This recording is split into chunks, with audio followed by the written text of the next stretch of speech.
নির্বাহী আদেশও নয়, বিচার প্রক্রিয়ার মাধ্যমে আওয়ামী লীগকে নিষিদ্ধের দাবি জানিয়েছেন জাতীয় নাগরিক পার্টির দক্ষিণাঞ্চলের মুখ্য সংগঠক হাসনাত আব্দুল্লাহ। তিনি বলেছেন যে আওয়ামী লীগের নিবন্ধন বাতিল করতে হবে, নির্বাহী আদেশে আওয়ামী লীগ নিষিদ্ধ চায় না, গুম খুনের বিচারের মাধ্যমে নিষিদ্ধ চায়।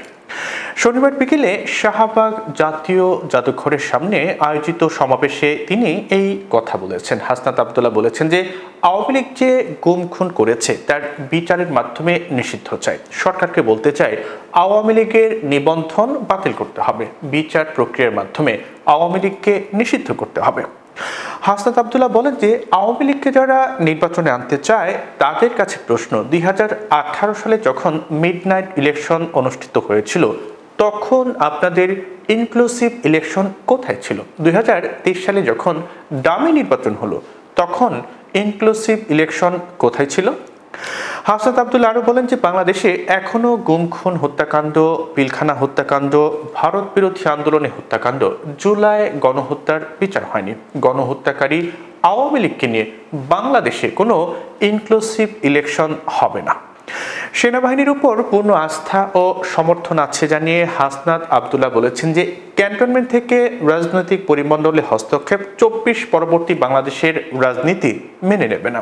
যাদের কাজ সেনানিবাসে তারা সেখানেই থাকুন বলেও উল্লেখ করেন হাসনাত আব্দুল্লাহ।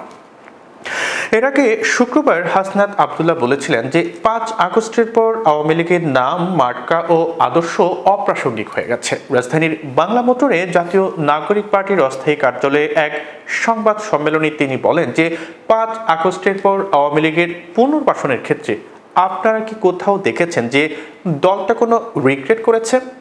ওই যে একটা গণহত্যা চালিয়েছে, ওরা তো অপরাধী স্বীকার করতে চায় না।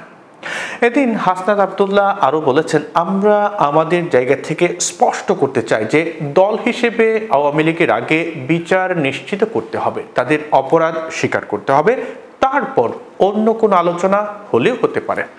এর আগে অন্য কোনো আলোচনা হইতে পারে না। তিনি আরও বলেন, আমরা বলেছি যে 5 আগস্টের পর আওয়ামী লীগের নাম, মার্কা এবং আদর্শ এই তিনটাই হচ্ছে অপ্রাসঙ্গিক।